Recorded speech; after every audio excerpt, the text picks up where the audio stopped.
ഡിവൈഎഫ്ഐയുടെ നേതൃത്വത്തിൽ night March നടത്തി. ഡൽഹിയിൽ വിദ്യാർത്ഥി സമരത്തിന് നേരെ നടന്ന പോലീസ് അതിക്രമത്തിൽ പ്രതിഷേധിച്ചാണ് നൈറ്റ് മാർച്ച് സംഘടിപ്പിച്ചത്. കരുനാഗപ്പള്ളി ബ്ലോക്ക് കമ്മിറ്റിയുടെ നേതൃത്വത്തിലായിരുന്നു മാർച്ച് നടത്തിയത്.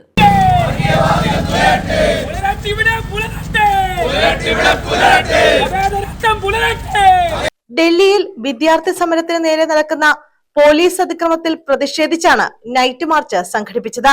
ഡിവൈഎഫ്ഐ കരുനാഗപ്പള്ളി ബ്ലോക്ക് കമ്മിറ്റിയുടെ നേതൃത്വത്തിലായിരുന്നു മാർച്ച്. നീറ്റ് പരീക്ഷാ ക്രമക്കേടിൽ കേന്ദ്ര വിദ്യാഭ്യാസ മന്ത്രി ധർമ്മേന്ദ്ര പ്രധാൻ രാജിവെക്കുക, ഡൽഹിയിൽ സമരം ചെയ്യുന്ന വിദ്യാർത്ഥികളെയും യുവാക്കളെയും ക്രൂരമായി ലാത്തി ചാർജ് നടത്തിയ കേന്ദ്ര സർക്കാരിന്റെ പോലീസ് രാജിൽ പ്രതിഷേധിക്കുക എന്ന മുദ്രാവാക്യങ്ങൾ ഉയർത്തിയാണ് നൈറ്റ് മാർച്ച് നടത്തിയത്. ടൗൺ ക്ലബിന് സമീപത്തു നിന്നും ആരംഭിച്ച മാർച്ച് KSRTC ബസ് സ്റ്റാൻഡിൽ സമാപിച്ചു. തുടർന്ന് ചേർന്ന പ്രതിഷേധ യോഗം അഖിലേന്ത്യാ ജനാധിപത്യ മഹിളാ അസോസിയേഷൻ ദേശീയ വൈസ് പ്രസിഡന്റ് സൂസൻ കോടി ഉദ്ഘാടനം ചെയ്തു.